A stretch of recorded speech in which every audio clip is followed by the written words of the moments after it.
everyone, welcome to this YouTube channel. My name is Harshita Sharma, and in today's video we are going to learn about and understand about that what is the difference between global CSS versus CSS modules. Okay, तो so far in last two videos हम लोगों ने यही understand किया था कि global CSS क्या होती है, in which हम लोग एक separate एक CSS file create करते हैं, and what exactly are CSS modules जहाँ पे हम लोग dot module dot CSS file create करते हैं. Okay, so in this video हम उनके डिफरेंसेस चेक करेंगे. तो सबसे पहले एक सिमिलैरिटी की बात करते हैं कि इन दोनों में सिमिलर क्या होता है in both of these kind of styling properties. ठीक है, तो what is similar in them, या what is similar in them is basically कि जो भी आप CSS लिख रहे होते हो वो कभी भी इनलाइन या इंटरनल नहीं होगी. You will have a separate CSS file in both of the cases. ठीक है, कि आपके पास हमेशा एक सेपरेट CSS फाइल होगी इन case of global CSS also and in case of CSS modules also. Okay, now will talk about कि differences क्या होते हैं इन दोनों के केसेस के अंदर, एंड देन आपको कौन सी वाली कब यूज़ करनी चाहिए, what would be beneficial in what scenarios. Okay, तो सबसे पहले हम यहाँ पर बात करते हैं ग्लोबल की. Okay, and then over here will talk about the modules. Okay, and then यहाँ पर हम लोग विल टॉक अबाउट कि क्या क्या सिनारियोज हैं जिनके बारे में हम बात कर रहे हैं. ठीक है, so very first thing is that कि what exactly is this and how can we use it. तो ग्लोबल CSS जो होती है या फिर आप फाइल एक्सटेंशन किस तरह से क्रिएट करते हो. ओके, तो फर्स्ट पॉइंट जो हम बात कर रहे हैं कि ग्लोबल CSS के बारे में क्या होता है कि आप एक सिंपल .css फाइल बनाते हो. ठीक है, या आपने एक सिंपल .css फाइल बनाई, ये आपका फाइल एक्सटेंशन रहता है. Okay, in case of CSS modules आपका क्या रहता है, डॉट मॉड्यूल डॉट CSS. ठीक है, ये आपका रहता है इसके इन case of CSS modules. Okay, so this was the first point. Next हम लोग बात करते हैं कि आप इसको यूज़ किस तरह से करते हो, how do you use it. So next point, जब भी आपको ग्लोबल CSS को यूज़ करना होता है दोनों के केसेस के अंदर ही आपको उसको इम्पोर्ट करना पड़ता है. ठीक है, जब भी आप इम्पोर्ट करते हो तो you provide a path. Okay, you need to provide a path जब भी आप उसको इम्पोर्ट करते हो. सो ऑलवेज रिमेंबर कि जब आप एक ग्लोबल CSS को इम्पोर्ट करते हो तो व्हाट हैपन्स इज दैट कि पूरा का पूरा जो CSS होता है आपका वो पूरा का पूरा CSS फाइल इम्पोर्ट हो जाता है. ठीक है, entire CSS file gets imported. Okay, in this case. Okay, normally आपका CSS फाइल इम्पोर्ट हो जाएगा. ठीक है, in case of CSS modules आप जब CSS फाइल को इम्पोर्ट करते हो you basically assign that CSS complete जो भी आपने क्लासेस और स्टाइल प्रॉपर्टी लिखी वो पूरी की पूरी आप उसको असाइन कर देते हो inside an object. Okay, entire CSS gets assigned to an object. Okay, तो इस केस में जब आप उसको इंपोर्ट करते हो तो वो एक ऑब्जेक्ट के अंदर साइन होती है. तो if you want to see an example, हम लोगों ने लास्ट वीडियोस के अंदर ये चीज़ इंप्लीमेंट करी थी कि हम लोग किस तरह से CSS मॉड्यूल लिखते हैं और किस तरह से ग्लोबल CSS लिखते हैं. ओके, तो जब आप किसी भी ग्लोबल CSS को देखोगे, like for example you have this global CSS for example .css file, इसका विल हैव वन कॉम्पोनेंट.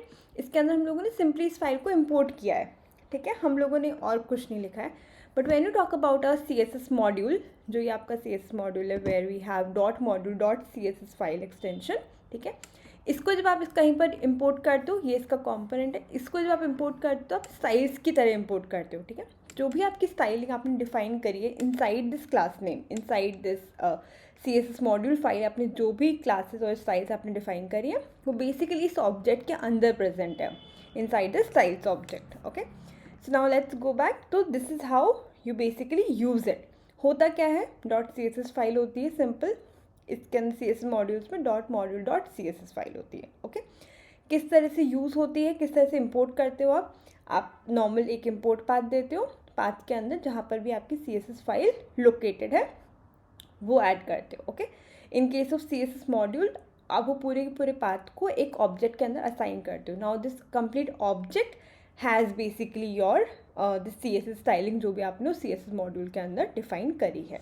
ठीक है, अगर आपको यूज़ करना है तो आप यूज़ किस तरह से करोगे inside your component, how exactly are you going to use it. जब आपने इंपोर्ट कर ली उस फाइल को, अब आप उसको यूज़ कैसे करोगे. तो आप यूज़ कैसे करते हो, कोई भी आपने कोई भी क्लास नेम आपने किस तरह से डिफाइन किया है, तो you will have your class name over here किसी एलिमेंट के अंदर, और ये आपने कोई बटन करके क्लास प्रोवाइड करी है, so you will have your class like this, ठीक है। तो इस तरह से आप इन case of normal external CSS आप इस तरह से यूज़ करते हो।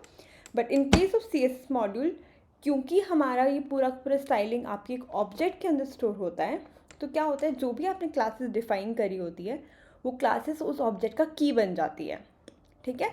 एंड देन उस क्लास के अंदर आपने जो भी स्टाइलिंग प्रॉपर्टीज डिफाइन करी वो उस की वैल्यू बन जाती है। So will take an example, like for example आपने एक मॉड्यूल डॉट CSS फाइल में dot module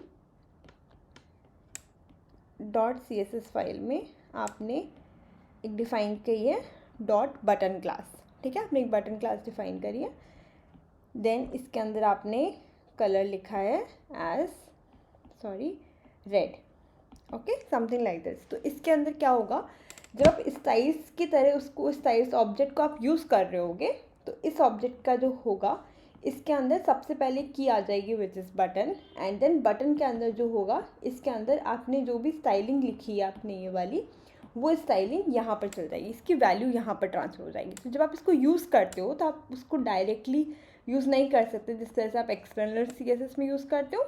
you will say it like this, class name equals to styles dot जो भी आपका क्लास का नेम है लाइक दिस। तो it will act like an object and then जो भी आपकी क्लास नेम है उसकी key, okay. So these are the 3 differences. Now let's talk about more differences कि और क्या हो सकता है, ठीक है। ओके, तो will create this again, okay.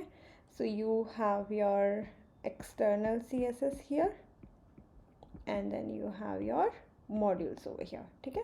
अभी हम लोग क्या बात करेंगे, नेक्स्ट एग्जाम्पल लेंगे हम, वो होगा आपका कॉन्फ्लिक्ट्स, ठीक है। सिनेरियो के बारे में जो हम बात करें, नेक्स्ट सिनेरियो हम रखेंगे आपका conflicts. So now what is the problem is that कि एक्सटर्नल CSS जब भी आप यूज़ करते हो तो आपने सुना होगा there is a very common problem which is CSS override issue, कि इसके अंदर क्या होता है, CSS ओवरराइड इशू आ जाता है, okay. Like the override spelling is not correct, CSS override issue, ठीक है। इसके अंदर CSS ओवरराइड इशू क्यों आ जाता है कि जब भी आप कंपोनेंट्स की CSS फाइल को इंपोर्ट करते हो तो at the end of the day browser के पास में एक सिंगल CSS फाइल जाती है, ठीक है। तो अगर आपने कोई दूसरे कंपोनेंट की भी CSS फाइल इंपोर्ट करी है तो और उनकी क्लासेस सेम है, या फिर कहीं पर भी ऐसा कुछ प्रॉब्लम है कि 2 कंपोनेंट्स के अंदर सेम क्लास नेम है, तो जो लास्ट इंपोर्टेड CSS फाइल होगी उसका CSS ओवरराइड हो जाएगा, उसका स्टाइलिंग ओवरराइड हो जाएगा, ठीक है। So this is a very big problem in case of using external CSS files, okay. इस वजह से ही we introduce with this new concept of CSS modules. So CSS modules किस तरह से differentiate करते हैं that कि यहाँ पर भी at the end of the day आपके पास में एक सिंगल CSS फाइल ही जाती है ब्राउज़र के पास में, बट इस केस के अंदर क्या होता है, जब आप फाइल को इम्पोर्ट करते हो, उस CSS मॉड्यूल फाइल को इम्पोर्ट करते हो, because each and every single CSS module file आपकी कॉम्पोनेंट से एसोसिएटेड है, right. So each and every single जो भी उसके अंदर क्लासेस डिफाइंड रहती हैं, जब आप उनको इंपोर्ट करते हो तो वो एक यूनिक आईडी उसके साथ में एसोसिएट कर देती है, okay. It attaches a unique ID with every class name, with every classes, ठीक है। तो इवन इन दिस केस अगर कोई दो कंपोनेंट्स के अंदर सेम क्लास नेम भी है तो वो यूनिक आईडी की वजह से वो दोनों क्लासेस डिफरेंशिएट हो जाएंगी, ठीक है। So that is the reason why कि जब आप उनको एक्सेस करते हो तो CSS override issue in case of CSS modules आपको कभी भी नहीं आएगा, ठीक है। So now this is the reason why CSS modules जो होते हैं वो कंपेरेटिव टू एक्सटर्नल CSS आपके they prove a little bit better in performance and in terms की वो आपको इश्यूज़ थोड़ा सा कम देते हैं, ठीक है। बिकॉज एक्सटर्नल CSS में आप फाइंड आउट भी नहीं कर पाओगे कि कहाँ पे प्रॉब्लम कहाँ पे स्टार्टेड कमिंग, क्योंकि आपको पता नहीं चलता है, आप क्लासेस लिख रहे हो, स्टाइलिंग डिफाइन कर रहे हो एंड एवरीथिंग इज़ देयर, पर वो कभी कभी आपका CSS ओवरराइड इशू हो जाता है बिकॉज आप कई बार सेम क्लास नेम्स प्रोवाइड कर देते हो in components, okay. So now after all these problems, now what are the scenarios कि हमको कौन सी चीज़ को कब यूज़ करना चाहिए and which one would be better in what scenarios, okay. So when to use, जब भी आपको कोई ग्लोबल थीम्स प्रोवाइड करनी, for example my complete website के अंदर हर जगह हर कंपोनेंट के अंदर एक बैकग्राउंड कलर सेम रहना चाहिए, फॉर एग्जांपल लाइक दिस, ठीक है। एनी ग्लोबल थीम्स जब भी आपको डिफाइन करनी हो for your global, so whenever you want to define any global themes for entire application, तो उस सिनेरियोज के अंदर आपका जो एक्सटर्नल सीएस रहता है वो बेस्ट प्रूव करता है, ठीक है, क्योंकि इसके अंदर आपको हर एक कंपोनेंट के लिए उस सेम स्टाइलिंग को रिपीट नहीं करना पड़ेगा, तो आपका कोड रिपीट करने वाला जो प्रॉब्लम है वो आपका रिड्यूस हो जाएगा। आप एक जगह उसको क्लास को डिफाइन करो and then it will be imported at every place, okay.